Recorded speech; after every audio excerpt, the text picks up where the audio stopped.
Okay, guys, today we're going to be looking at the beginning of Reconstruction. This is indicator 3.3. We just finished talking about the Civil War, and we now know that Abraham Lincoln has been assassinated.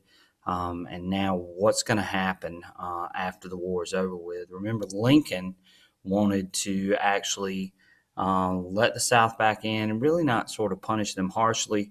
But once this war's over with and Lincoln's been assassinated, things are going to begin to change. So, with that, we will have some questions at the end of this. So, be prepared. They'll either be on the board or on a sheet. So, be prepared to answer those questions. Make sure you're recording your notes on your note sheet and you're taking very good notes and you're listening to the video all the way through, picking up on some things as we go through this. So after the war, of course, the South has really been devastated. Remember, most of the war was fought in the South, with the exception of a few different battles. Of course, Gettysburg and Antietam, if you consider Maryland in the north, and Gettysburg, of course, in Pennsylvania. The South was broke. Remember, cotton fell out of favor. Britain quit buying cotton from the South, started buying most of their cotton from their own colonies. They're going to lose a lot of men, especially young men. The few factories that they did have were destroyed or wiped out. And of course, the main thing that's going to impact them the most is the loss of slavery and the loss of those slaves, because remember, the South relied on agriculture. So when is this Reconstruction period? This is the period after the Civil War, and it's going to go from 1865 to 1877.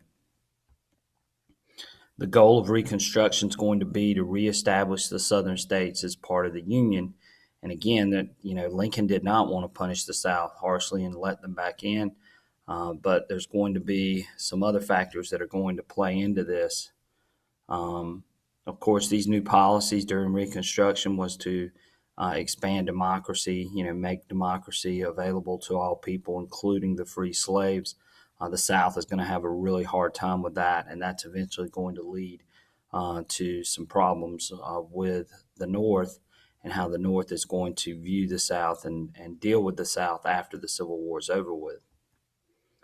One of those things is going to be voting. Of course, the South is going to respond by doing some things to try to keep the newly freed slaves from voting.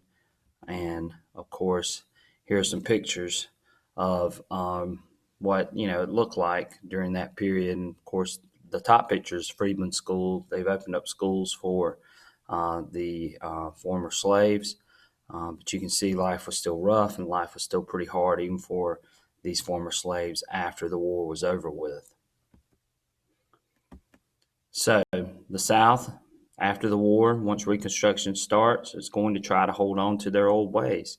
One of the things they're going to do is they're going to put Confederate officers in offices to sort of continue this fight against these former slaves and get back at the North. So that was one of the ways that they're going to try to get back at Reconstruction. The other thing was they're going to use something called black codes. And there were all kinds of different laws and curfews and things that they put in place with these black codes. African Americans couldn't meet after dark. They couldn't own weapons. They couldn't rent. They couldn't own property, etc. Those were the types of things that were done to these newly freed slaves after the war. So Congress is going to come up with a Reconstruction plan, and it's going to be called the Congressional Reconstruction Plan. This is also known as the Military Reconstruction Act of 1867. Since the war is over with, the military is going to get involved in the South and sort of force them to do the things that the Congress wants them to do at this point. So they're going to divide the South up into military districts. And this is going to be passed by these radical Republicans who really want to punish the South harshly. So they're going to split the South again into 5 military districts. And you can see those districts down here on the right. And of course, the South would be occupied by the Union armies during this period. Martial law was pretty much imposed, meaning that you couldn't go out after a certain time, you couldn't own guns. There were all kinds of different things that the military is going to impose on the southern states during this period. One thing that happens is they want to try to impeach President Johnson. He's the guy that takes Lincoln's place after his assassination, and Johnson is from Tennessee. And Johnson wanted to sort of go along with Lincoln's ideas, and because of that, he is going to be, sort of ridiculed. These radical Republicans are going to go after him, and they're going to try to have him impeached. He wasn't removed from office. He was impeached as far as the House of Representatives, but he did not get impeached by the Senate, so he wasn't removed from office.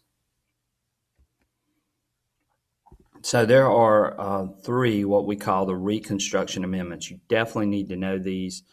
These are something that the EOC sometimes would focus on. So you definitely want to know these. These are something that is sometimes featured on any of the study guides and things for the EOC. So let's look at the 13th Amendment and what it did. The 13th Amendment is going to free the slaves throughout the United States. So pretty much does away with slavery.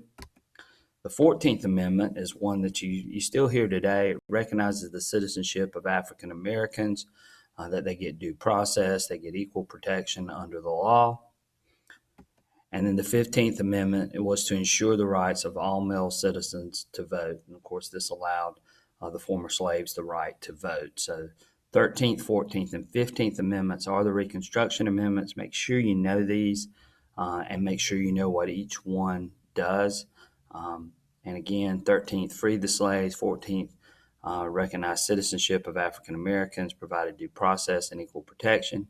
And 15th, ensured the right of all male citizens the right to vote. Some of the changes and challenges for the freedmen after the Civil War. Most of the free slaves didn't leave. Of course, they didn't know any other way of life, so most of them are going to stay in the areas where they were slaves. The Freedmen's Bureau is going to be established to try to help out these former slaves. They're going to negotiate contracts for them, whether trying to buy property. They're going to provide courts and schools for the former slaves. They negotiated sharecropping agreements. So some of these slaves, of course, or former slaves, decided to work the fields where they had been slaves in, but they were going to get paid this time. So the Freedmen's Bureau sort of stepped in to negotiate their pay as far as working these fields or agreeing to share the land with these former plantation owners or property owners. Again, sharecropping is working someone's land for a small amount of money plus the crop, or either for the crop. The freedman is going to help make some political progress for the former slaves. Some of these freedmen are going to even be elected to Congress after the war was over with. But most of them are going to see very little economic progress during this Reconstruction period. We come up with two words that are synonymous with this period. One is called the carpetbaggers and one is called the scalawags. Make sure you know the difference between the two. The carpetbaggers was a term for Northerners who came to the South during Reconstruction. Usually these carpetbaggers were there for financial reasons and political gain. So they were there to try to make money off the problems that the South was having or to try to get themselves into some sort of political office.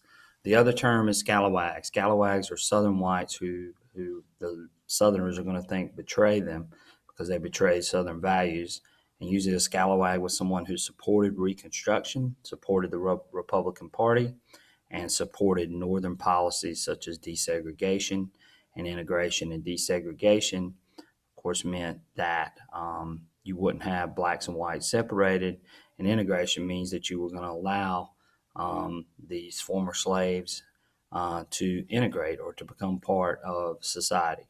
So the scalawags would have been in that category. Okay, that's going to do it for indicator 3.3. Make sure that you've got all these terms written down, you've got these notes written down, and you're familiar with the material. We will pick up with 3.4. There should be some questions either on the board or on a sheet somewhere for you to answer once you're done with this. Make sure that your notes are checked off as you finish those up. Okay, I'll catch you guys on the next one.